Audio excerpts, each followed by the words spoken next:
नमस्कार दोस्तों, स्वागत है आपका मेरे YouTube चैनल पे फैक्ट विद दिनेश। आज हमारे साथ है none other than colonel Ajay Raina sir, और आज हम उनसे बात करेंगे जियो पॉलिटिक्स के बारे में और देखेंगे कि ट्रम्प क्यों ऐसे बिहेव कर रहा है और पाकिस्तान का क्या रोल है उसके साथ, और हमारी तरफ अब क्या आगे फ्यूचर हम किस हिसाब से देखते हैं, वो सब चीज़ों के जियो पॉलिटिक्स पे हम डिस्कस करेंगे। सबसे पहले sir, welcome to my show and बहुत बहुत धन्यवाद आपका आने के लिए। और सर, ये ट्रम्प को क्या हो गया सर? जैसा हम एक्सपेक्ट कर रहे थे उसकी विक्ट्री के बाद के हमारे लिए थोड़ा पॉजिटिव साइन है। एंड फिर बाद में ऑपरेशन सिंदूर होता है। फिर बाद में उसका ये कुछ माइनिंग वो ये क्रिप्टो का होता है, और उसके बाद में पूरा गेम चेंज हो जाता है, और वो पहले चाइना के अगेंस्ट अब सडनली इंडिया के अगेंस्ट हो गया। तो सर, ये ट्रम्प करना क्या चाह रहा है? दिनेश जी नमस्कार आपको और सबको नमस्कार। ये सवाल तो अमेरिकन को भी समझ नहीं आ रही, जो वेल मीनिंग अमेरिकन हैं, कि हुआ क्या है। क्योंकि आपने उस देश के साथ उस टेररिज्म के जो सेंटर है, एपी सेंटर, उसके साथ अपने गले मिला लिया और ये कहना शुरू कर दिया कि ये हमारा सबसे बड़ा पार्टनर है, टेररिज्म पार्टनर। तो आपका झूठ और छलावा कुछ लोगों को तो बेवकूफ़ कुछ टाइम के लिए बना सकता है, तो हिस्ट्री इसको माफ़ नहीं करेगी। इसके जाने के बाद मैं कहता रहता हूँ कि ट्रम्प परमानेंट नहीं है, यूएसए परमानेंट है, भारत परमानेंट है। और इसके जाने के बाद इसकी जो हिस्ट्री में इसको जो मेंशन किया जाएगा तो शायद बड़े ही एक क्रिटिसिज्म के साथ और एक गंदे बयान के साथ किया जाएगा। एनीवेज, वो तो बात की बात है। अभी देखिए, ये ऐसा नहीं है कि सिंदूर शुरू हुआ और उसके बाद इसका रवैया बदला। इसका रवैया स्वेरिंग इन सेरेमनी के बाद जब मोदी साहब गए थे तभी बदला हुआ था। वो ना ये उसके दरवाजे पे मिलने आया जैसे आता है, जब बाहर से यस सर। डिग्नेटरीज आती हैं वाइट हाउस में, तो मोदी साहब खुद ही गए। तब भी लोगों ने ऑब्जर्व किया था, काफ़ी टिप्पणी हुई थी, पर लोगों ने कहा ठीक है, ट्रम्प है, पुराने दोस्त हैं, चलता है, हो जाता कभी कभी ऊपर एक दो से 30-40 सेकेंड्स का फ़र्क पड़ जाता है कोऑर्डिनेशन में। फिर उनकी जो प्रेस कॉन्फ्रेंस इकट्ठी हुई थी वो भी ऐसे ठंडी ठंडी थी, और उसका जो एक क्लियर रीज़न नज़र आता है। बिकॉज देखिए, रजीम चेंज होती है, गवर्नमेंट चेंज होती है, हर देश का एक फंडामेंटल एक थिंक टैंक और एक उसका थॉट प्रोसेस होता है जिसको कंटिन्यू करना पड़ता है कोई भी सरकार को। तो भारत को बाइडन एक हमारे साथ अच्छा तो नहीं था, लेकिन उसने कोशिश पूरी की थी कि भाई हम आपको चाइना से लड़ाएं। हम चाइना से लड़ें अमेरिका के बिहाफ पे, क्योंकि फेस टू फेस आके लड़ने की औकात अमेरिका में है नहीं। ये फैक्ट है। हम नहीं लड़े। हम नहीं लड़े, उल्टा हमने क्या किया, चाइना के साथ समझौता करके बॉर्डर से ट्रुप्स पीछे खींच लिए। उसने भी खींच लिए, हमने भी खींच लिए। और चाइना जो उसका नंबर वन एनिमी था वो आज भी है। यूक्रेन में भी जब नेटो घुसा था तो मैंने उस टाइम भी कहा था कि भाई ये रशिया के खिलाफ है, लेकिन उनकी नज़र चाइना के ऊपर है। बिकॉज रशिया अपने आप में एक मिलिट्री पावर है, इकोनॉमी पावर नहीं है। अब इकोनॉमिक पावर नहीं हो तो आप कितने लड़ लोगे। चाइना के पास उतने न्यूक्स नहीं है, लेकिन पैसा बहुत है। तो जब यूरोप और नेटो ने मिलके ईस्ट की तरफ देखा तो उन्होंने एक ही नज़र में चाइना और रशिया को जोड़ के देखा। और जब रशिया और चाइना जुड़ते हैं, चाहे वो फोर्स मैरिज है, समझौते की शादी है, ज़बरदस्ती का सौदा है, वो फिर नेटो से काफ़ी ज़्यादा पावरफुल लगते हैं। मिलिटरली रशिया, उसके पास अमेरिका से ज़्यादा न्यूक्स हैं। और न्यूक्स तो चलो कोई इस्तेमाल ना ही हो, महादेव ऐसा ना करें। डिफेंस प्रोडक्शन की जो कैपेबिलिटी है वो अमेरिका से कई गुना ज़्यादा है। जितना अमेरिका एक महीने में, एक साल में प्रोड्यूस करता है डिफेंस इक्विपमेंट, एम्यूनिशन और आर्मरी, उतना रशिया एक महीने में करता है। तो 10-12 गुना का फ़र्क है।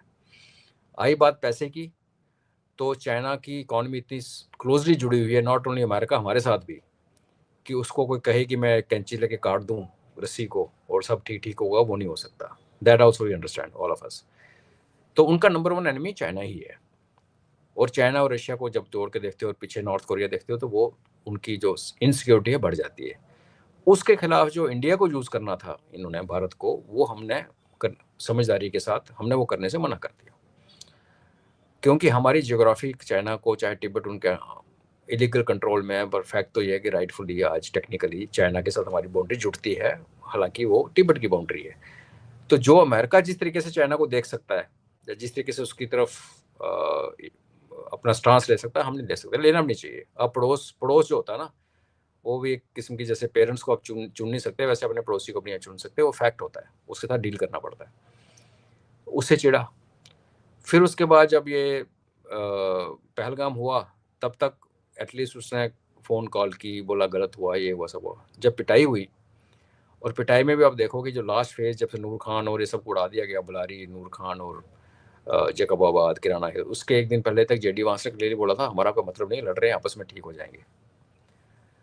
और जब अगले दिन विद इन फ्यू आवर्स, अगले दिन अपनी सुबह होने से पहले जब रात को अटैक हुआ, तो एकदम से उनका सुर बदल गए। तो उसमें जब लोग कहते हैं कि उसमें उनकी अपनी एसेट्स ठुक गई हैं, तो उसके अलावा कोई और रीज़न नज़र नहीं आता।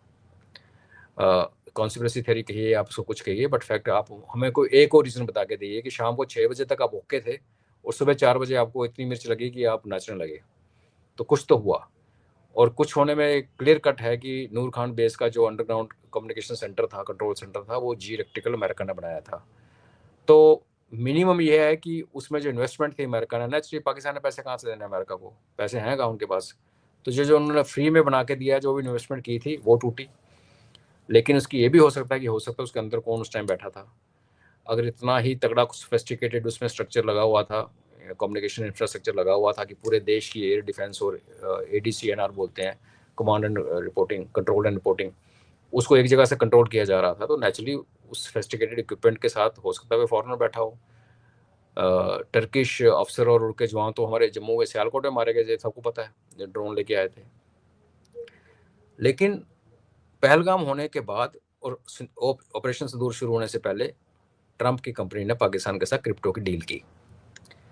और आप ये भी समझिए कि जो प्रिंस सलमान है सऊदी का, उसका ट्रंप फैमिली के साथ बहुत क्लोज बिजनेस रिलेशन है। इतना क्लोज बिजनेस रिलेशन है कि जब बाइडन था तो उसके साथ उसने पंगा भी ले लिया था एक बार। तो MBS को अमेरिका से उनको मतलब नहीं, MBS का प्यार है ट्रंप के साथ, वैसे ही जैसे बुश के साथ प्यार था ओसामा बिन लादेन की फैमिली का, उनके भी बिजनेस रिलेशन थे। तो वही एक हिस्ट्री दोबारा रिपीट हो रही है। और फिर इसने क्या किया कि जो यहाँ पे क्रिप्टो का समझौता किया, वो सबको पता है कि वो मनी लॉन्ड्रिंग के लिए किया गया। जो ट्रांसपेरेंसी है स्विफ्ट सिस्टम में जो है वो उसको बाईपास करने के लिए किया। तो इसको अगर आप सम अप करेंगे तो ये सीधा है कि ये उसके पर्सनल इंटरेस्ट ट्रंप के अमेरिका के इंटरेस्ट के आगे आगे। ये बीमारी हमारे यहाँ पे थी, सब कॉन्टिनेंट में थी, हमारी अपनी पहले की सरकारों ने किया, पाकिस्तान में आज भी होता है, बांग्लादेश में हुआ कि लोग देश बेच देते हैं अपने इंटरेस्ट के लिए। तो ये बीमारी इसको कहीं यहाँ इसने किसी को हाथ वाथ मिला दिया, किसी पाकिस्तान के साथ, पाकिस्तानी के साथ कोई खा लिया इसने उनका कुछ सीख कबाब, तो इसके अंदर घुस गया। वो बिजनेसमैन तो पहले ही था, इसको हर चीज़ में बिजनेस नज़र आता है। अब बिजनेस चलाना और एक दुनिया चलाना, बिकॉज US का प्रेसिडेंट देश नहीं चलाता, दुनिया चलाता है, वो बहुत बड़ा फ़र्क है। तो ये एक कॉम्बिनेशन है उसकी सेल्फ ग्रीड का, उसकी मिस कैलकुलेशंस का। लेकिन देखिए, कोई भी लीडर हो, आप घर के अंदर आप हेड ऑफ फैमिली हो, आपके फादर हो, कोई भी हो, डिसीजन लिए जाते हैं, गलत भी होते हैं, कैलकुलेशंस गलत हो जाती हैं। इसका मतलब ये तो नहीं कि आप उसके बाद बिल्कुल ही जो है बामरे हो जाओ, कि पागल ही हो जाओ आप। आपने चाइना का, चलो इंडिया ने गेम खेली ठीक है, आपने क्रिप्टो किया ठीक है, करती दुनिया करती आई। पाकिस्तान को कितने सालों से अमेरिका ने पाला है, बचपन से, उसके पैदा होने के बाद बीच में चाइना ने पाला, तो आप पालो। लेकिन इतना खुलेआम कि आप एक उस देश का फील्ड मार्शल जो कि प्राइम मिनिस्टर नहीं है डेमोक्रेसी का, उसको आप लंच टेबल पे बुला रहे हो। प्राइम मिनिस्टर को आज तक आप तक आपने प्राइम मिनिस्टर ऑफ पाकिस्तान से फ़ोन पे बात तक नहीं की। तो आप क्या कर रहे हो? आप एक अनार्की फैला रहे हो ग्लोबल ऑर्डर में, और लोगों को ये लेजिटिमाइज कर रहे हो। आप सीरिया के अंदर एक वो बंदा बिठा दिया प्रेसिडेंट, और उसको अपना हाथ मिलाया जिसने अमेरिकन सोल्जर गले काटे हैं। तो आपने ये दिखाने की कोशिश की कि भैया आपको ना पैसे के अलावा कुछ नहीं दिखता। तो ऐसे कहते हैं ना कि हम जब पेरेंट्स हैं, यंग पेरेंट्स होते हैं, तो हम बच्चों को बड़ा टाइट कंट्रोल करने, इंडिया में खास करके हमारे है, कोशिश करते हैं कि बेटा ये मत करो, बेटा वो मत करो। तो उधर वो दादा दादी नाना नानी बैठ के मुस्कुरा रहे होते हैं, बस उन्होंने दुनिया देखी होती है, उस बच्चे को वो स्पॉइल करते हैं। तो जो बड़ा होता है ना, वो बड़ा सोचता है, वो दिल बड़ा रखता है, ये नहीं करता जो टुच्चापंती ये कर रहा है। तो उसमें हुआ क्या, पहले इन्होंने हमें बोला खुद, जब मैं इन्होंने कहता हूँ मैं अमेरिका की बात कर रहा हूँ, अमेरिका और ट्रंप को मैं इकट्ठा आइडेंटिफाई नहीं करता। जो प्रीवियस रेजिम थी उन्होंने कहा कि आप तेल खरीदिए रशिया से और सबको बेचिए ताकि दुनिया में इन्फ्लेशन ना बढ़े। हमने किया, और हमने किसी के कोई एहसान नहीं किया, हमने पैसे कमाए और हमने ये इंश्योर करके रखा कि हमारी पेट्रोल डीजल की कॉस्ट कीमत जो है वो दुनिया उथल पुथल होती रही पर एक ऑलमोस्ट 5 रुपए के अंदर घूमती रही। तो हमने बचा के रखा अपने देश को, इन्फ्लेशन को रोक के रखा। अनाज जब यूक्रेन से नहीं निकलने लगा तो हमने बाहर बेचा, वहाँ भी पैसे कमाए, क्योंकि हमारे पास अनाज जो गोदाम में हमारा सड़ता रहता है 80 करोड़ लोगों को फ्री खिलाने के बाद भी। तो काफ़ी अच्छा हुआ, फिर कोविड आया जो भी आया। अभी आपको कुछ और नहीं मिला तो आपने कहा जी आप तेल खरीद रहे हो तो हम आपको 25 प्लस 25% 50% आपको लगाएंगे। तो जब उनको पूछा गया कि भैया आप तो खुद खरीद रहे हो रेयर अर्थ और यूरेनियम रशिया से, तो कहता मुझे तो पता नहीं, चेक करना पड़ेगा। और जब दूसरे को पूछा गया कि भाई चाइना तो हमसे ज़्यादा खरीदता है, जेडी वांस को, तो कहता है ऑयल की बात नहीं, कॉम्प्लेक्स प्रॉब्लम है। तो बेसिकली आप क्या करने की कोशिश कर रहे हो,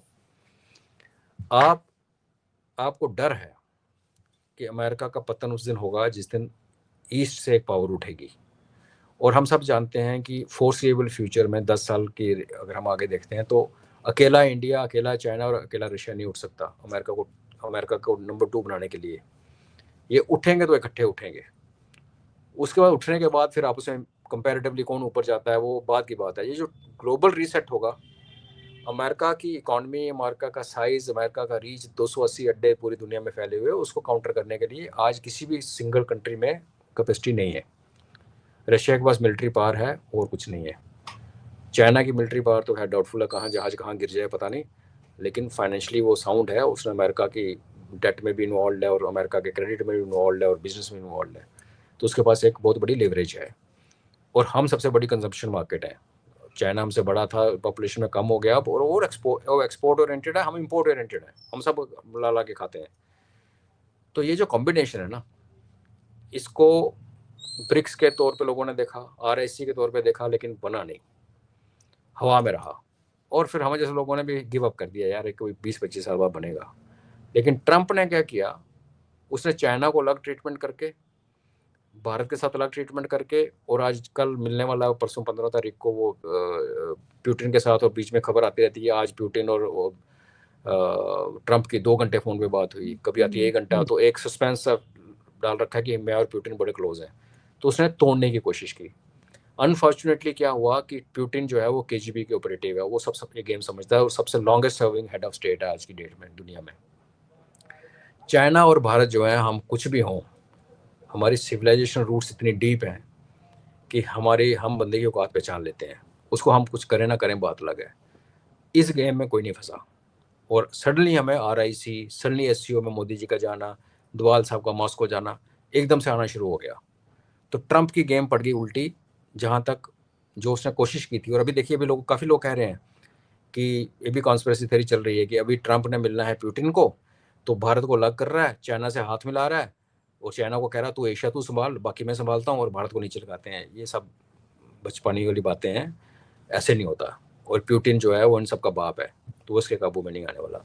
तो वो एक कैलकुलेशन जो मिस कैलकुलेशन हुई इसकी बाहर की, वो थी पहले जो लालच की बात की, जो उसने अपने पैसे की कमाई, दूसरी मिस कैलकुलेशन। तीसरा ये हुआ कि जो उसने मांगा मांगा मांगा करना शुरू किया था, और उसमें इसने जो कहा था कि मैं अमेरिकन का इनकम टैक्स बंद कर दूंगा, इतना टैरिफ से हमें इनकम होगी कि हमें इनकम टैक्स लेने की जरूरत ही नहीं है, क्यों लें हम, तो अमेरिका बड़ा खुश हो जाएगा, सब लोग अपने पैसे खाएंगे तो उड़ाएंगे, टैक्स ही नहीं देना, जब उड़ाएंगे तो फिर बिजनेस चलता है, इकॉनमी स्ट्रांग होती है, कंजप्शन बढ़ जाती है।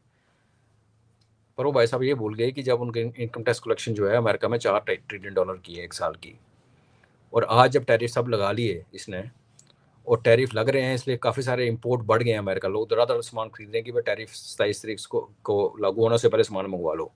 तो जितना इंपोर्ट अमेरिका नॉर्मली उससे ज़्यादा इंपोर्ट कर रहा है, और टैरिफ आज तक जितने लगे हैं उससे सबसे ऊपर हाईएस्ट टैरिफ आज चल रहे हैं। किसी को 50% लगा दिया इसने, किसी को 35% लगा दिया। तो भी पूरे साल की गोइंग रेट के हिसाब से प्लस साइड पे अगर हम एरर पे करें तो $600 बिलियन से ऊपर इसको टैरिफ 1 साल में नहीं मिल सकता। आप $600 बिलियन कमा के 4 ट्रिलियन बंद करना चाहते हो, इनकम टैक्स नहीं लूंगा, ये कौन सी कैलकुलेशन है बताओ? 7 गुना फर्क है। कहाँ 4 ट्रिलियन मतलब 4000 बिलियन, और कहाँ 600 बिलियन। तो आपकी वहां भी कैलकुलेशन गलत होगी। घर के अंदर खुद अपने मुंह से बोल रहा है कि जो चीजें हमारे प्राइम मिनिस्टर बोलते थे और हमारे रेखा जी कल झाड़ू मार रहे थे, लोग कह रहे हुए क्या करते हो स्वच्छ Bharat, why should Indian prime minister आज ट्रंप अपने लोगों को बता रहा कैपिटल में गंद पड़ गया। तो भारत तो स्लोली फर्स्ट वर्ल्ड कंट्री की तरफ जा रहा है। अमेरिका जितनी स्पीड से थर्ड वर्ल्ड कंट्री बनने जा रहा है, इसका श्रेय RIC और ब्रिक्स को बनाने का श्रेय और पूरी दुनिया से रिलेशन खराब करने का श्रेय ट्रंप को जाता है। लेकिन हमें ये नहीं भूलना चाहिए, जैसे मैंने कहा, ट्रंप टेम्पररी है और ये चला जाएगा। इसका नेक्स्ट इलेक्शन नहीं हो सकता, उसके कानून अलाउ नहीं करता। और ये हमें ये भी डाउट है इसको कोई ठोक ना दे, और अगर नहीं भी ठुका तो शायद ये अपनी टर्म ना पूरी कर पाए, बिकॉज मिड टर्म के बाद 2 साल के बाद अमेरिकन प्रेसिडेंट वैसे भी इनइफेक्टिव हो जाता है।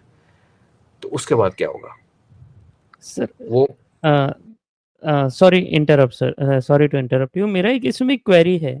आप बोल रहे हैं यूएसए और ट्रंप को हमको अलग देखना चाहिए, क्योंकि ट्रंप ऐसा बिहेवियर और यूएसए अपना एक उसका भी एक स्टेट डिपार्टमेंट और डिफरेंट डिफरेंट डिपार्टमेंट से डिफेंस डिपार्टमेंट है, जैसे हमारे साथ अच्छे रिलेशन है डिफेंस के एज कम्पेयर टू स्टेट जो हम देखते हैं। लेकिन सर इसमें अभी हम देखेंगे कि ट्रंप ने हम पे इंडिया पे टैरिफ लगाया, आसिम मुनीर जाके न्यूक्लियर थ्रेट दे देता है इंडिया को और हाफ ऑफ द वर्ल्ड को। ठीक है, आसिम मुनीर वहां पे इंडिया के अगेंस्ट बोलता है और इंडिया जो एंटी इंडिया एक नैरेटिव चल रहा है। तो ट्रम्प तो चलो बोल ही रहे, लेकिन जो दूसरे जो उनकी मीडिया है, जो स्टेट स्पॉन्सर मीडिया रहती है, हमको भी पता है मीडिया कैसे कंट्रोल होता है वहां पे सर, वॉशिंगटन पोस्ट, न्यूयॉर्क है, किसी ने भी ये आसिम मुनीर का ये स्टेटमेंट रिकॉर्ड नहीं किया और कंडेम नहीं किया और कुछ बोला नहीं कि आप यूएस की सॉइल से न्यूक्लियर थ्रेट कैसे दे सकते हो दूसरी कंट्री को, जो अमेरिका सबको अटैक ही करता है कि भाई न्यूक्लियर ना हो, जैसे इराक को भी किया एक डटी बॉम्ब के हिसाब से, और नॉर्थ कोरिया से भी उसकी खुन्नस है न्यूक्लियर को लेके भी। तो ये इस तरह से सर इसने किया और सब चुप रहे सर, तो हम इसको दोनों को सेपरेट कैसे देख सकते हैं सर? ये सेपरेट नहीं है। ट्रंप ने इतनी बयानबाजी की, इतनी ट्वीट्स की और इतनी ट्रुथ पे पोस्ट डाली कि उसने अपनी जगह सही करा ली, लोग जूते मारने लगे। तो किसी ने उसको शायद समझाया कि तू बकवास करके हर दिन तो अपनी खिल्ली उड़वा रहा है और तू एक बयान देता है। और हमारा जब देखिए ना, जब ये राम मंदिर बनने वाला था तो इंस्टाग्राम पे आपको राम मंदिर के बिना कोई दूसरी रील नहीं दिख रही थी। हमारी वैली पॉपुलेशन जब लग जाती है ना किसी चीज़ के पीछे, तो इंटरनेट क्योंकि एक विजिबल चीज़ है, पूरी दुनिया को दिखती है, तो स्टॉर्म आ जाता है। तो जितने मेम्स इसके बने और जितने कार्टून इसके बने हैं, जितनी बातें इसकी की गई, जो उसके नाम इसको दिए लोगों ने, तो वो नेचुरली एक फीडबैक सिस्टम होता है, तो उनको पता। और पॉपुलरिटी रेटिंग गिरी इसकी, वो भी आपको पता है।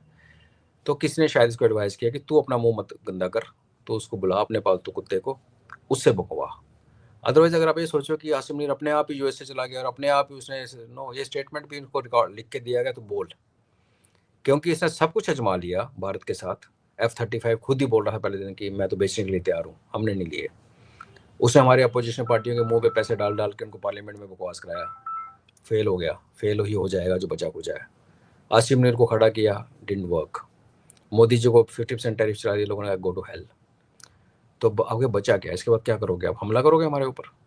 करके देख लो फिर। तो उसके बाद ऑप्शन क्या बचती थी कि एक लाउडर माउथ को लेके आए, जिसको अपना पलड़ा झाल रहे हो आप, क्योंकि अमेरिकन इस्टेब्लिशमेंट समझ रही है कि इसने बहुत ज़्यादा डैमेज कर दिया है।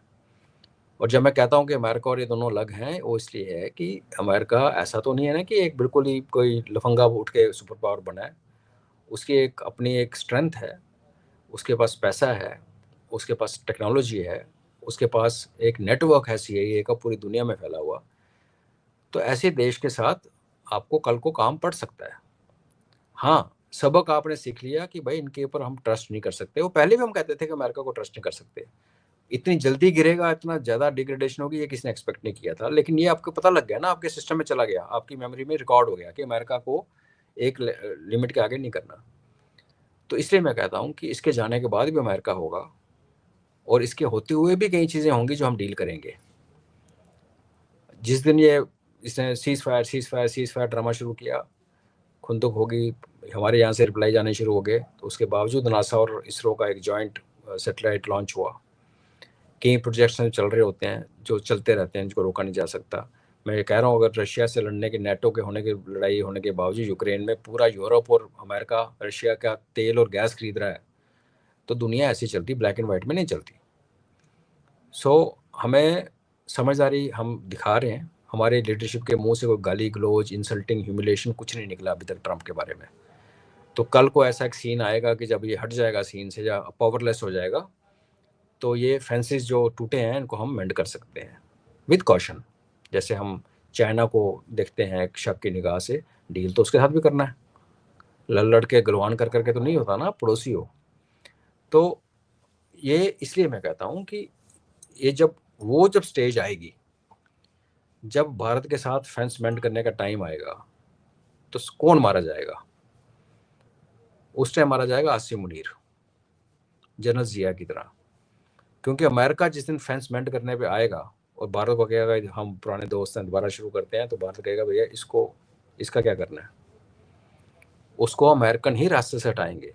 हिस्ट्री रिपीट होगी जो जिया के साथ हुई, सीआईए ने उसको हटाया था, उस चक्कर में अमेरिका ने अपना एम्बेसडर भी मरवा दिया था उसके साथ ही। तो अमेरिका को कोई फर्क नहीं पड़ता। तो हमें बहुत ज़्यादा निराश होने की ज़रूरत नहीं है। अच्छी बात है कि जो अमेरिका शुरू से करता रहा है, रजीम चेंज दुनिया भर में, खालिस्तानियों को, पन्नून फन्नून को अपने मुंह से बकवास कराने की प्रोटेक्शन दे रखी है। सब कोवर्टली होता था, पता होता था, लोग बात नहीं करते थे, एटलीस्ट फेस टू फेस। इसे सरेआम सामने चिट्ठी खोल दी। अब जब भारत रिटेलिएट करेगा तो कोई फिर हमें और वैसे भी बताऊं, वो स्टेज ही चलेगी जब भारत को रियली बॉदर करना चाहिए कौन क्या सोचता है। आपने ऑप्शन दूर में देखा, हमने किसी से एक गोली तक नहीं ली। एक टाइम था 99 में भी, हम इसराइल से लड़ाई लगी हुई और उधर हमारा जहाज जा रहा है इसराइल से, वहाँ से अम्यूनिशन लेके आता था, कॉफिन्स लेके आता था जिसमें डेड बॉडीज आती थी। इस बार क्या हुआ? हमने एक गोली तक नहीं किसी से खरीदी, उल्टा उसके एकदम बाद हमने बेचना शुरू कर दिया। तो हम भी वो लोग नहीं हैं कि वो अमेरिका की तरफ मुंह उठा के देखते रहेंगे। और अगर ये रशिया और चाइना के साथ हमारा एक, रशिया के साथ लॉन्ग टर्म है और लॉन्ग टर्म रहेगा, लेकिन अगर चाइना के साथ हमारा 5-10 साल का पीसफुल एक अरेंजमेंट हो जाता है, चाइना कल को काटने को आएगा वापस, उसमें कोई शक नहीं है मुझे। लेकिन अभी वाली जो फेज़ है वो फिर अमेरिका के डिक्लाइन की और ईस्टर्न पावर्स के राइज की फेज़ होगी, और उसका श्रेय ट्रंप को जाएगा। जी ग्रेट सर, बस यही पॉजिटिव अगर आगे हो तो दैट्स ग्रेट थिंग। अच्छा सर, अभी ये थोड़ा सा मैं इसको शिफ्ट करता हूँ यूक्रेन की तरफ। अभी ये रशिया और पुतिन और अमेरिका, सॉरी ट्रम्प मिलने वाले हैं। अब वो अलास्का को भी रशिया का पार्ट बोल दिया उसने। अब वो पता नहीं है रियल में वो रशिया का पार्ट है क्या, फिर अभी सबको सरप्राइज देके वो रशिया चलेगा, जो डिफिकल्ट लग रहा है ट्रम्प का जाना। बट उसने अलास्का को ही रशिया का पार्ट बोला है, ऐसा दिख रहा है। तो आपको क्या आउटकम होते हुए कुछ दिख रहा है सर उसमें? ये पीस होगी और रुकेगा वॉर, क्या लगता है सर आपको? अलास्का रशिया का था, उन्होंने अमेरिका को बेचा था। तो हाँ, आज तो उसको रशियन नहीं कहना चाहिए, पर ठीक है, ट्रंप है, वो कुछ भी कर सकता है। तो मुझे ज़्यादा उम्मीद नहीं है, क्योंकि जो प्यूटिन की डिमांड है, प्यूटिन का इस टाइम अपर हैंड है, क्लियर अपर हैंड है, और नेटो की वाट लग चुकी है। प्यूटिन किस दिन ठोकना चाहेगा, जितना जिस डिग्री में ठोकना चाहेगा वो ठोक रहा है। रशिया की कोई ज़मीन यूक्रेन के कब्ज़े में नहीं है, लेकिन 9 प्रोविंस यूक्रेन के रशिया के नीचे हैं। वो 9 प्रोविंस लेने के लिए अगर प्यूटिन के, और कोई कहता 10 लाख मारेंगे, कोई कहता 5 लाख मारेंगे, मैं कहता हूँ 1 लाख मारे हों, जो कुर्बानियाँ उसकी लगी, तो वो पीछे हटेगा नहीं। और जबकि वो बिल्कुल उसका अपर हैंड है। तो वो जो उसकी कंडीशंस जो सुनने में आती हैं कि वो चाहता है कि यूक्रेन को लैंड लॉक कर दिया जाए, समुद्र से एक्सेस काट दी जाए, और जो बचा हुआ यूक्रेन है उसको बफर जोन की तरह यूज़ किया जाए, और उसमें नेटो कभी ना आए, और नेटो से कभी इसका एप्लीकेशन वगैरह ना हो। उससे पुतिन कितना पीछे हटेगा, और क्यों हटेगा भाई? क्या ज़रूरत है उसको हटने की? अगर वो नहीं हटेगा तो क्या जेलेंस्की उसको मानेगा? लेकिन अभी हमें ये लग रहा है कि पुतिन और ट्रंप के बीच में बात हुई, ट्रंप मान गया कि ओके ओके ओके कर देंगे। जैसे ट्रंप गाजा में गया था, 24 घंटे में सब होस्टेज छुड़ाने वाला था, कुछ नहीं हुआ ना। तो ये वैसे कूद रहा है। इसमें सिर्फ एक ये डाउट है कि अगर पुतिन के आने मीटिंग के बीच में अगर ये जेलेंस्की को लेके आ गया, क्योंकि अभी तक अंडरस्टैंडिंग है कि जेलेंस्की इसमें नहीं आ रहा, तो ये जाहिर है कि एक देश जिसका फैसला आप कर रहे हो, उसका प्रेसिडेंट ही नहीं, जैसा भी वो अच्छा बुरा जो भी है, उसको अपना लिया नहीं, तो वो ट्रूस या एग्रीमेंट चल नहीं सकता। कल को हाथ झाड़ के पीछे हो जाएगा, बोलेगा मुझे क्या पता, मैं तो था ही नहीं, आपने क्या बात की, आप कौन होते हो? और दूसरा, अगर जेलेंस्की आ गया तो वो जो रशिया कह रहा है उन चीज़ों को तो मानेगा नहीं। अगर मानेगा तो उसको जाते वापस कीव में गोली मार देगा कोई। तो वैसे भी उसको करप्शन के बड़े चार्जेस हैं, और हमें तो लग रहा था शायद अमेरिका ही उसको मरवा दे जब उसकी टसल हुई थी, बट उसके बाद फिर अमेरिका भी अपनी गेम खेल रहा है। अब अमेरिका की जो गेम है वहाँ पे रेयर अर्थ की वो सारी की सारी ज़मीन, मोस्ट ऑफ इट वो रशियन कंट्रोल में है। तो जो इसने आंखें लगा के बैठी थी कि भाई बैठा हुआ था यूएसए कि मैं 3 बिलियन जो खर्चा है उसको वापस आएगा, वो भी गया। तो मुझे फर्स्टली कुछ बड़ा कुछ होता हुआ नहीं नज़र आ रहा। उल्टा प्यूटिन की वॉकआउट ना कर जाए, जो जाने से मना ना कर देगा, जेलेंस्की आ गया। और तीसरा अगर हो भी गया तो मुझे लगता नहीं वो लॉन्ग लास्टिंग होगा, मुझे नहीं लगता। क्योंकि आप इमेजिन कीजिए कि यूक्रेन अगर ख़त्म हो जाता है आज, और रशिया की ऐसी कोई सोच नहीं है कि उसने यूके में घुसना है या फ्रांस में घुसना है, उसकी कोई सोच नहीं है। लेकिन आप अमेरिका को देखो, वो अजरबैजान के थ्रू घुस रहा है, वो सेंट्रल एशियन रीजन में घुस रहा है अब, और उसमें टर्की उसका साथ देता है। और वो सीरिया वाला जो टेररिस्ट प्रेसिडेंट है वो भी इसलिए साथ में बिठा रखा है। तो अगर यहाँ ये घुसने की कोशिश करेगा, ये इलाका जो है वो ट्रेडिशनली हिस्टोरिकली रशिया का है। सेंट्रल एशियन रीजन जो है वो रशिया की शेडो है। और जैसे आप नीचे की तरफ आते हो अफगानिस्तान की तरफ, तो ये इस पे स्टेक चाइना के भी आ जाते हैं। अगर आप इस इलाके में कैस्पियन सी के नॉर्थ ईस्ट में जाने की कोशिश करोगे, तो आप फिर एक सिचुएशन क्रिएट कर रहे हो अपने लिए और दुनिया के लिए। और उस टाइम प्यूटिन आपको बख्शेगा नहीं, बिकॉज प्यूटिन अभी तक फंसा हुआ था यूक्रेन में, इसलिए वो सीरिया में कुछ कर नहीं सका। और ईरान में भी इनडायरेक्टली किया, उसने डायरेक्टली नहीं किया। सिर्फ ये कहा था कि मैं इनका यूरेनियम ले लूँगा, क्योंकि खुद अटका हुआ था। एक बार यूरेनियम खत्म, अपना यूक्रेन खत्म हो गया, तो फिर ये जो, और तब तक ये ट्रंप की कितनी हैसियत बचेगी, अमेरिका की कितनी पावर बचेगी। और अगर इसके बीच में चाइना के घुस गया ताइवान के अंदर और अमेरिका ने जाना नहीं वहाँ कुछ भी करने के लिए, उसके बाद इसकी कितनी साख बचेगी। क्योंकि इन्होंने तो ऑलमोस्ट इसराइल को भी अबंडन कर दिया था, ऑलमोस्ट। और आज भी बीबी नेतन्याहू के खिलाफ प्रोटेस्ट हो रहे हैं इसराइल में कि इसको हटाओ। उसमें भी सीएए का हाथ लोग देख रहे हैं, क्योंकि बीबी जो है वो इंडिपेंडेंट माइंडेड है। तो एक बड़ी ही एक उथल पुथल की स्थिति पूरे देश के लिए आने वाले 2-3 साल रहेगी। और उसका आई थिंक क्लाइमैक्स अगले साल, जैसे आज का टाइम है, इस टाइम पे होता हुआ नज़र आएगा। हमारे इस रीजन में अंदर जो ये पाकिस्तान, भारत और बांग्लादेश है, इसमें तो हम सबको लग रहा है कि महीने 1.5 महीने की बात है, कभी भी हो सकता है। और उसकी इंडिकेशन आ भी रही है। और जो मुनीर ने बकवास किया है वो ठीक है, उसको ट्रंप ने बुलाया और अपने बयानबाजी बंद करके उसको आगे कर दिया, उसे बकवास करा रहा है। बट वो जो बक रहा है उसको इंडिया लाइटली नहीं ले सकता। अमेरिका लाइटली ले सकता है, बिकॉज पाकिस्तान के ऊपर फटा हुआ न्यूक अमेरिका तो कभी असर पड़ेगा नहीं। और उनके जो बंदे, जो बेसिस हैं, जो वेस्ट एशिया वगैरह, मर मुर भी गए तो उनको फ़र्क नहीं पड़ता। बट हम वो नहीं कर सकते, हम वो इंतज़ार नहीं कर सकते कि इसको एक मौका दें आसिफ मुनीर को कि वो ऐसा कुछ करे। 50% दुनिया को लेके जाऊंगा तो बकवासबाजी है वो, क्योंकि वो कुरान के हिसाब से हाफिज़ कुरान है, वहाँ तो पृथ्वी चपटी है ना, तो उसको कुछ लगता हुआ, वो ऐसा कुछ नहीं है। बट खतरा है और उसको भारत टैकल करेगा। और मुझे लगता है कि वो विंडो जो है वो अभी है, जब दुनिया भी उलझी हुई है। और अभी हम ठोक देंगे तो कोई हमारा क्या उखाड़ लेगा। मैं सब लोगों को पूछता हूँ, कहते हैं ना ये हो जाएगा, वो क्या हो जाएगा। तो थोड़ा और फिर हमारा 0.5 फ्रंट के अंदर गंद मचाना शुरू हो चुका है। तो उथल पुथल की स्थिति है जो 6-8 महीने तो मैं कहूँगा कि मिनिमम है। 2 से 3 साल अगर आप ओवरऑल दुनिया में देखेंगे, 2 से 3 साल ऐसे वाला ये टाइम रहेगा। फिर ताइवान में पटाखा हो, या सेंट्रल एशियन रीजन में पटाखा हो, या बर्मा में पटाखा हो, एक बड़े पटाखे के साथ फिर ये दुनिया रीसेट होगी। और उस पटाखे का नाम वर्ल्ड वार होता है। लोगों को लगता है कि ये मजाक की बात है, कोई भी लड़ाई अच्छी नहीं होती, नुकसान होगा, लोग मरेंगे। और ऐसा नहीं है कि वर्ल्ड वार जैसे हमने वर्ल्ड वार 1 और 2 में देखा पूरी दुनिया में हो रही है, ऐसे नहीं, ऐसा कोई ज़रूरी नहीं है। उस टाइम ब्रिटिश की कॉलोनीज पूरी दुनिया में थी, तो यहाँ से पकड़ इंडियंस को पकड़ा, वहाँ से अफ्रीकन को पकड़ा, यहाँ लड़ लो वहाँ लड़ लो, ऐसी स्ट्रेंथ किसी के पास बची नहीं।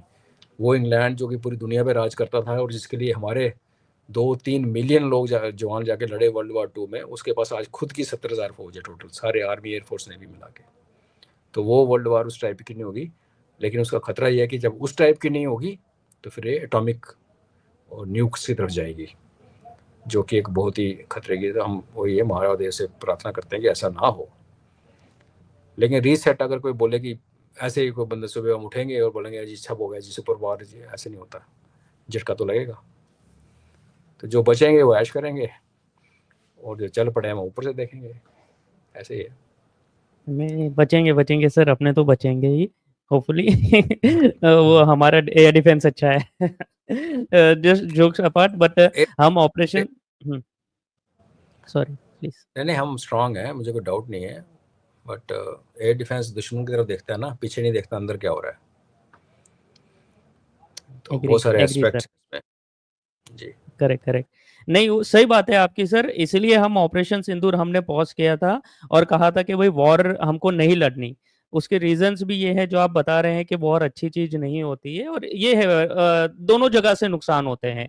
और तो ये आपकी बात बिल्कुल सही है, और होपफुली ना हो ऐसा। But let's see how the situation will go ahead. तो सर इसमें अब ये एक पूछना चाहूंगा, ये अपने जो हीरा मंडी है, अब इसमें तो ये तो पूरी वहां पे अमेरिका के साथ हो गई। इसने चाइना को तो लगता है पूरा अबेंडन कर दिया, बिकॉज एक जो दिखता है कि अमेरिका ने अब बीएलए को टेररिस्ट ऑर्गेनाइजेशन डिक्लेयर कर दिया। और अब लग रहा है कि बलूचिस्तान में यूएसए और जो रेयर अर्थ मिनरल्स हैं, जो ये इसका एक्सट्रैक्शन है, अब यूएस को वो पाकिस्तान ने सौंप दिया है, तभी वो ऐसा कर सकता है यूएसए, जो दिखता है। तो अब क्या लगता है सर, चाइना चले गया है पाकिस्तान से, यानी पाकिस्तान ने पूरा चाइना को धोखा दे दिया, जैसे वो हमेशा की तरह देते आया। एक को पकड़ा, दूसरे को छोड़ा, दूसरे को पकड़ा, एक को छोड़ा। तो वैसा ही किया है चाइना के साथ, और चाइना क्या इससे अब आगे सबक लेगा सर, और इंडिया के साथ पार्टनरशिप करके पाकिस्तान को कुछ काउंटर या कुछ कर सकता है सर आगे चाइना भी। बट और यूएस का क्या रोल रहेगा सर इसमें, पाकिस्तान में अब? पाकिस्तान ने कुछ नहीं किया। पाकिस्तान को यूएस ने बोला तुम ये करो। कोई लोग बातें कर रहे हैं कि चाइना और यूएस मिल चुके हैं आपस में और ये सारे मिलके पाकिस्तान को यूज करके भारत के खिलाफ करेंगे। वैसे तो कॉन्स्पिरेसी थ्योरी जितनी मर्जी चल लो, चाइना को अमेरिका सी पैक तोड़ रहा है यहाँ पे, और बर्मा में सी मैक तोड़ रहा है। बांग्लादेश से एक एग्रीमेंट साइन करवा लिया कि बांग्लादेश चाइना से कोई सामान नहीं लेगा। तो क्लियरली बात क्लियर एक चीज़ दिखती है कि चाइना और यूएसए हाथ मिला के नहीं बैठे हुए, अपोजिट है। वो बड़ी क्लियर है। तो इस केस में चाइना वालों को पहले ही बीएलए मार रहा था और टीटीपी मार रहा था, और इसलिए चाइना ने अफगानिस्तान में जाके कंप्रोमाइज़ कराया था, और पाकिस्तान का फॉरेन मिनिस्टर वहाँ पे गया था।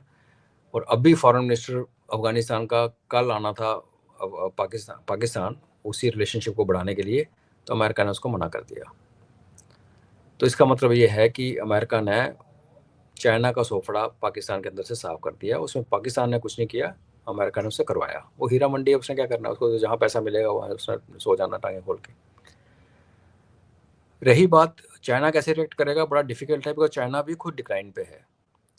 लेकिन आप ये देखिए कि ये जो ओवरऑल यूएस से घुस रहा है, और यूक्रेन में भी क्या निकल के आता है, यूक्रेन का संधि कहाँ पे होती है, रशिया को कितना एज मिलता है। आपको कुछ ज़्यादा हैरानगी नहीं होनी चाहिए कि पता चला कि एक दिन चाइना उठा और ताइवान में घुस गया और अमेरिका कुछ नहीं कर पाया।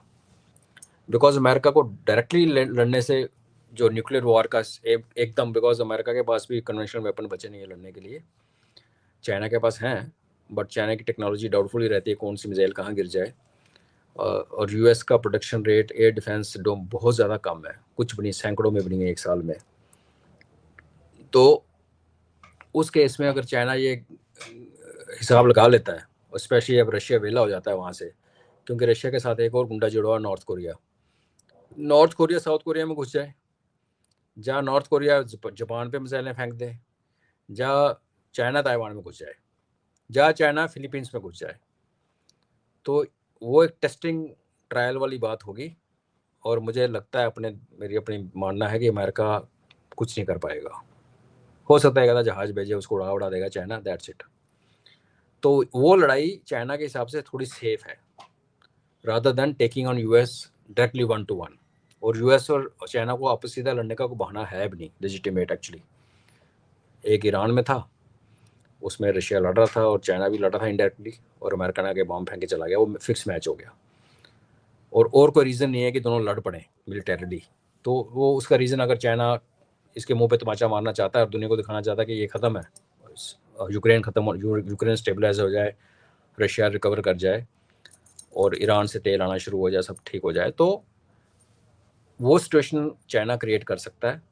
इन विच केस अमेरिका की बहुत बड़े चांसेस है कि उसकी बेइज्जती होगी, और उसके बाद जो वर्ल्ड पावर का स्टेटस ख़त्म हो जाएगा, द ओनली वर्ल्ड पावर। तो ये चाइना ये कर सकता है। मुझे नहीं लगता कि चाइना पाकिस्तान में घुस के पाकिस्तान को सॉर्ट आउट करेगा, देयर इज नो पॉइंट। हमारी जो बात है चाइना के साथ, अगर ये RIC बनता है, जब ब्रिक्स बनता है, तो एक लॉजिकल बात है कि हमें चाइना के साथ डील करना पड़ेगा। जैसे अभी मैं कह रहा हूँ कि 2 साल के बाद जब ट्रंप दफ़ा हो जाएगा, तो भारत अमेरिका के साथ डील करेगा, उसको समझने के बाद। क्लैरिटी ऑफ माइंड है कि ये बदमाश लोग हैं, तो चाइना के बारे में हमें क्लैरिटी ऑफ माइंड है और सिविलाइजेशनल कनेक्ट भी है। कुछ चीज़ें जो हमें चाइना के बारे में बताई जाती हैं वो इतनी हार्श है भी नहीं, जो लोग यहाँ पे हमें गुंडियाँ पिलाते रहते हैं। तो हम उनसे डील करेंगे, 5-7 साल पीसफुली निकल जाएं, तो चाइना हमसे पंगा लेने की कोशिश करेगा। अगर ताइवान में घुसा या ना घुसा, दोनों केसेस में वो इधर आ सकता है हमें तंग करने के लिए। बिकॉज अगर फिर USA और अमेरिका इंडिया का अगर थोड़ा सा रिलेशन सुधरते हैं कल को, जहाँ रशिया और चाइना की भी लैंड डिस्प्यूट है, तो कहीं ना कहीं, और अंदर शी जिनपिंग गिर रहा है, तो उसके नेक्स्ट जो आएगा वो कितना स्टेबल कर पाएगा। बिकॉज चाइना के अंदर खुद बड़ी बड़ी प्रॉब्लम चल रही है, हर किस्म की प्रॉब्लम वहाँ पे चल रही है, शहर के शहर बंद पड़े हैं। तो उस हालत में कोई भी डिक्टेटर हो, या CCP वाले सारे डिक्टेटर होते हैं, तो भारत से पंगा ले सकता है। लेकिन अगर हम तब तक हमने अपने को इकोनॉमिकली इतना स्ट्रांग कर लिया और मिलिटरली हमने अपने इतना कैपेबल कर लिया, तो फिर चाइना भी 2 बार सोचेगा। और अगर इसके बीच में हमने कोई संधि करके चाइना के साथ उनको स्पेस दे दी, ट्रांजिट रूट दे दिया, जो CPEC और CMEC में मांग रहा था, जो कि बंद कर दिया अमेरिका ने दोनों तरफ से, तो फिर भारत और चाइना का जो युद्ध है उसके आसार बहुत कम हो जाते हैं, अगर उनको यहाँ से एक्सेस मिलती है। तो ये मैच्योर कंट्रीज ऐसी सोचती हैं, तो हम तो बैठ के आप और हम बातें कर सकते हैं। अब हमारी लीडरशिप को सब पता है, उनके पास जो इनपुट्स हैं वो हमसे बहुत ज़्यादा है, और वो डिसीजन हम, मेरे को इसलिए वरी नहीं होती कि एक नेशनलिस्ट गवर्नमेंट बैठी है, हमें गवर्नमेंट के ऊपर कोई शक नहीं है। तो जो भी करेगी कि सरकार अच्छी करेगी, बिकॉज ये सरकार जो मर्जी CIA कर ले, उथल पुथल मचाए, लेकिन ये सरकार जाने वाली नहीं, ये यहीं पे है, और अगली बार भी मुझे लगता है यही जीतेंगे। तो एक स्टेबिलिटी हमारे जो है हमारे फेवर में है, और क्योंकि अगर यहाँ पे रजीम चेंज होता है, तो फिर हमारा मतलब यहाँ सिविल वॉर टाइप सिचुएशन होते टाइम नहीं लगेगा। पर मेरे को पता कि ऐसा होगा नहीं, उथल पुथल मचेगी, खून खराबा हो सकता है, उसके बाद स्टेबलाइज हो जाएगा। बाकी देखते हैं करेक्ट क्या सर। होता नहीं, सिविल वॉर का तो वो ट्राई अभी भी चल ही रहा है, बट ठीक है, वो तो चलता ही रहेगा। अच्छा, ये एक मेरा लास्ट सेकंड क्वेश्चन है, इसके बाद मैं एक लास्ट क्वेश्चन पे आऊंगा जो पर्सनल था। ये सर, इसने एक चीज मुझे अभी एक समझ में नहीं आ रही है, थोड़ा सा मुझे हेल्प करिएगा। BLA को टेररिस्ट ऑर्गेनाइजेशन क्यों डिक्लेयर किया सर अमेरिका ने? BLA तो चाइना को मार रहा था, तो BLA को क्यों किया, और जो उनके मजीद ब्रिगेड है उनको क्यों किया सर टेररिस्ट ऑर्गेनाइजेशन डिक्लेयर? है? वो ये ट्रंप के फैसले ट्रंप पे जाने। अगर उसको माइनिंग करनी थी, इनफैक्ट जब ईरान का युद्ध चल रहा था, तो मैंने आई थिंक आदि के प्लेटफॉर्म पे ये बात की थी कि अगर ये दिमाग लगाए अमेरिका, तो वो बलूचिस्तान के जो ईरान में भी है और पाकिस्तान में भी है, उसको इकट्ठा करके ईरान से छीन ले। रजीम चेंज करे ना करे, वो तो करने की कोशिश कर रहा अभी भी। और एक बलूचिस्तान एक सेमी इंडिपेंडेंट, जैसे फाटा एरिया था पाकिस्तान का, जो 1947 से इंडिपेंडेंट ही था, वहाँ पर गवर्नर्स पाकिस्तान की नहीं होती थी, वो पाकिस्तान का हिस्सा था कागज़ों में। वहाँ उनके लोकल जो लीडर थे फ्यूडल नॉर्ड से, वही चलाते थे। उसी टाइप का कम्युनिटी, ट्राइबल कम्युनिटी है बलोचों की। तो एक बड़ा अच्छा ये लग रहा था कि हो सकता है अमेरिका बलोचों के साथ बैठे, उनको पूछे तुम्हारी परेशानी क्या है, तो वो बोले हमें आज़ादी चाहिए। बोले नहीं, आज़ादी ने से नीचे क्या है। बोला दूसरी चीज़ आई है कि हमारे सारे रिसोर्सेज पाकिस्तान ले जाता है, गैस भी, सोना भी, कॉपर भी, हमारे मर्दों को मार देता है और सारे रिसोर्सेज ले जाता है, तो वो हमें कुछ नहीं मिलता, हमारे यहाँ पे पीने का पानी नहीं है। तो लॉजिकली अमेरिका को ये बोलना चाहिए था, डोंट वरी, पाकिस्तान को हम डील करेंगे, तुम्हारे जो बच्चों को उठाने वाली यहाँ पाकिस्तान आर्मी यहाँ से हट जाएगी, हम आपको प्रोटेक्ट करेंगे। बिकॉज बलोचों की पॉपुलेशन बहुत कम है, जितना बड़ा इलाका है ना, उसमें अगर पश्तून निकाल दो तो बलोच तो है ही कुछ नहीं। और फिर वो पाकिस्तान बलोचों के साथ मिलके वहाँ से एक्सट्रैक्ट करता है rare earth, mines, minerals, whatever, और उसका जो सपोज 100 रुपये की उसके रेट पे खरीद रहा है, तो बलोचों को 70 या 80 रुपये देता, और 10-15 रुपये वो पाकिस्तान गवर्नमेंट को पकड़ा देता। ऑन पेपर बलूचिस्तान पाकिस्तान के अंदर रहता, लेकिन एक ऑटोनमस रीजन बन जाता। उसमें अमेरिका की भी भलाई थी, बलोचों की भी भलाई थी, और पाकिस्तान का भी हड्डी मुंह में मिल जानी थी।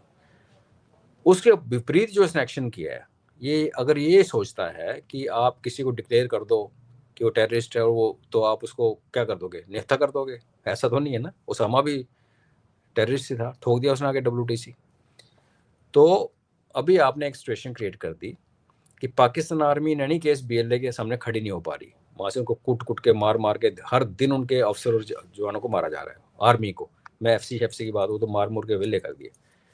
उसमें क्या अमेरिकन अपनी फौज लेके आएगा यहाँ पे? अगर अमेरिका फौज लेके आएगा तो जो अफगानिस्तान में उसका हाल हुआ उससे बदतर होगा, बिकॉज बलोच जो हैं वो पश्तूनों से ज़्यादा खतरनाक फाइटर्स हैं।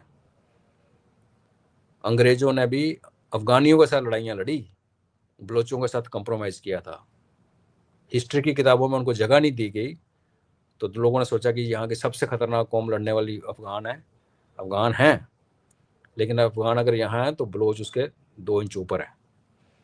उन बलोचों से अगर अमेरिकन को लगता है कि वो यहाँ आके लड़ भी लेंगे और यहाँ से निकाल के ले जाएंगे चीज़ें, तो मैं यही कह सकता हूँ कि विनाशकाले विपरीत बुद्धि, इसका कोई लॉजिक नहीं बनता। उल्टा उनके कंप्रोमाइज़ करके प्यार से एक बड़ा काम अमेरिका कर सकता था, लेकिन वो फिर मुनीर करने नहीं देगा। अगर मुनीर के साथ आपने क्रिप्टो की डील कर रखी है तो वो आपको ये करने नहीं देगा, तो आपने एक डिसीजन और गलत ले लिया, जिसका फिर खमियाजा भुगतेगा अमेरिका। जी, जैसा आपने कहा कि उसने अपना पर्सनल इंटरेस्ट ऊपर रखा यूएसए के, तो यही किया है ट्रंप ने भी अभी। ठीक है सर, तो ये आपने बहुत अच्छा एनालिसिस और पूरा ये बताया, और ये भी बताया जिस हिसाब से कि क्या हो सकता है आगे जाके। सो होपफुली वॉर ना हो, बट ऐसे चांसेस अब ज़्यादा बढ़ गए हैं, स्पेशली अभी जिस हिसाब से सिनेरियो है। तो ये सब इंसाइट्स देने के लिए sir thank you very much. And अब एक लास्ट सवाल सर, पर्सनल क्वेश्चन है आपसे।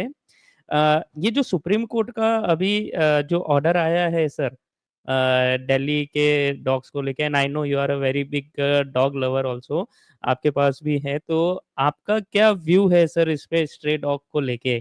ये मुझे आपसे पूछना था, मैं काफ़ी ट्राई कर रहा था, बट मैं बोला अभी यहाँ पे मैं आपको एक प्लेटफॉर्म पे पूछूं सर।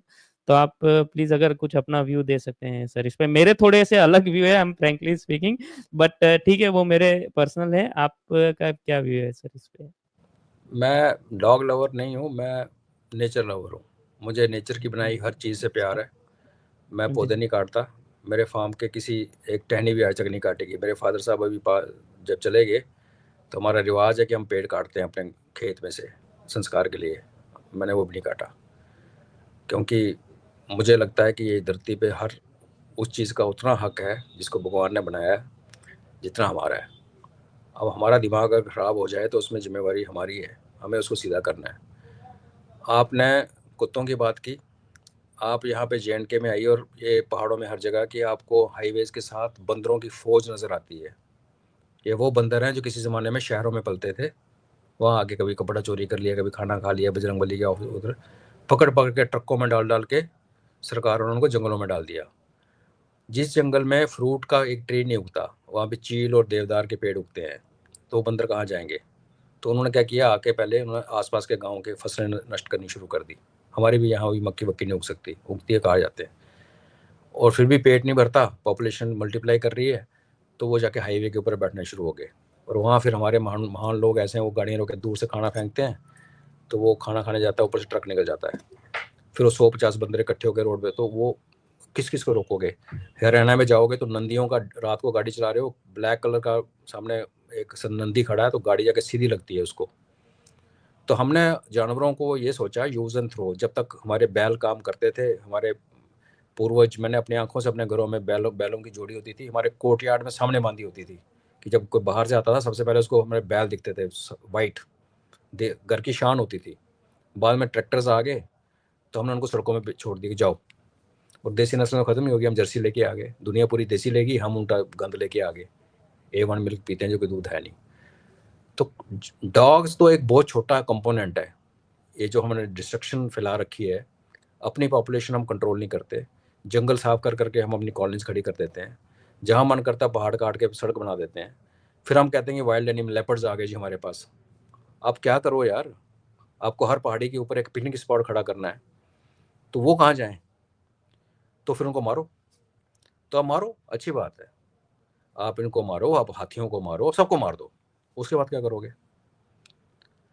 तो मारना और किसी को उसके नेचुरल हैबिटेट से निकालना कोई सोल्यूशन नहीं होती। सेम टाइम पे हम ये भी समझते हैं कि जब बच्चों पे अटैक हो रहा है, लोगों पे अटैक हो रहा है, तो वो भी आप इग्नोर नहीं कर सकते, चाहे आप सरकार में हो, चाहे आप बाहर हो। लेकिन उसके पीछे की जो कहानी है, कुत्ता कभी आपको ये नहीं बताएगा कि मेरे को, मैं उस गाड़ी के पीछे इसलिए भागता हूँ कि एक सफ़ेद कलर की गाड़ी ने मेरे बच्चे को मारा था। आपका 1.5 साल का बच्चा अकेला गली में क्या करने जा रहा है, पहले मुझे बताओ। आपको तो कुत्तों से तो उसको डराना, तो जो लोग बच्चे उठा के ले जाते हैं उनके बारे में आपका क्या ख्याल है? आपका छोटी सी नन्ही लड़की स्कूल जा रही है और उसको रास्ते में एक बंदा रुक के मोलेस्ट करता है, तो उसको आपको समझ नहीं है कि आजकल के ज़माने में छोटी बच्चियों को स्कूल जाना है तो हाथ पकड़ के जाने का टाइम आ गया, क्योंकि ज़माना बहुत ख़राब है। और जो लड़के डंडे से मार के, गाड़ी चढ़ा के, जानबूझ के, कितने वीडियो आप ये भी देखते हैं, कुत्ता सो रहा है उसके ऊपर से स्कूटी चला के चला गया। तो डॉग की मेमोरी बड़ी क्लियर है, उसको लगता है कि ये इंसान ने मेरे को मारा, वाइट कलर की गाड़ी थी, वो हर वाइट कलर की गाड़ी के पीछे जाएगा। ओके, ये खतरे हैं, तो फिर उसका तरीका क्या है? आज का थोड़ी है। 50 साल से सरकार बजट अलॉट करती है कि डॉग्स को स्टेरलाइज करो, आप डॉग को स्टेरलाइज करो, उनकी पॉपुलेशन को रोको। हमारे जम्मू शहर में पिछले 3 साल में जो जम्मू म्यूनसिपैलिटी ने जो काम किया है, हर डॉग आपको जम्मू में दिखेगा, उसका कान कटा होता है ऊपर से, जिसका साइन होता है कि इसका ऑपरेशन हो गया। मैं सिर्फ ये कहता हूँ कि जो पैसा डॉग्स को स्टेरलाइज करने के लिए जी। सरकारों ने दिया गया, नंदियों को और कैटल्स के लिए जो शेल्टर बनाने के लिए दिया गया, वो पैसा कहाँ गया? उसको कौन खा गया? और क्यों हमने बच्चों को ये नहीं बताया कि आप घर के बाहर रोटी डालोगे तो वो जो डॉग है ना, उस घर के, आपके घर की रखवाली करता है, उसको डंडे से नहीं मारना है। क्यों हमने बच्चों को ये नहीं बताया कि आप स्कूटी पे मत उनको मारो? और मैं ये कहता हूँ कि डॉग्स पे रुके हो ना, तो कल तो आप लोग हाथी को मार दो। केरला में तो हाथी ने फसल देखा नहीं था, ग्रेनेड डाल दिया था मुंह में, प्रेग्नेंट मर गई थी खड़े खड़े। तो भैरव देव की सवारी है, भैरव हमारा कुल देव है, तो आप कर लो तो भुगतोगे भैया, सीधी सी बात है। और जब भुगताने पे आती है, तो वो ये नहीं कहती कि भाई दिनेश ने कुत्ते को खाना खिलाया था और अजय ने नहीं खिलाया था, तो मैं एक को चेपती हूँ, फिर सबको चेपती है। तो ये तरीका नहीं होता। हमारी सिस्टम ही काम नहीं करते। हमारी शेल्टर्स में, गौशाला में गायें मरती हैं भूखी, आप क्या कहते हो कि आप शेल्टर खोल के डॉग्स को खाना खिलाओगे? आप उनको स्टेरलाइज कीजिए। जो डॉग आपको लगता है कि बहुत अग्रेसिव है, हर मोहल्ले को पता होता है, हर मोहल्ले गली को पता कि ये कुत्ता लाल लगा, ये कुत्ता खतरनाक है, बाकी ठीक है, अब उसको उठा लो। अब 10% 15% डॉग्स को उठा के उसको शेल्टर पे ले जाओ। नहीं काबू आते तो कल भी कर सकते हो, ठीक है। देखो, जान बचाना हमारा हक है, लेकिन एक स्वीपिंग ऑर्डर के, कहीं मील आउट सुबह निकला होगा घर से, कुत्ता उसकी गाड़ी पीछे भागा होगा, उसने बोला रुक मैं जाता हूँ, जाने दे मेरे को कोर्ट में, मैं तुम्हें करता हूँ सीधा। ऐसे नहीं होता। अब शहर तो साफ करोगे तो वो कुत्ते फिर गाँव में घूमेंगे। शहर में क्या है कि गंदगी खा के लोगों के करके उनका पेट भर जाता है। यही दिल्ली के आप 10 लाख कुत्ते उठा के हरियाणा के गांव में डाल दोगे, तो वहाँ क्या करेंगे? तो फिर आप उनको मारोगे बेसिकली। तो अगर आपको यही बेस्ट सोल्यूशन लगती है, तो भैया भैरव आपका कल्याण करे, जिसने ये डिसीजन दिए। तो I think call it day. Yes sir.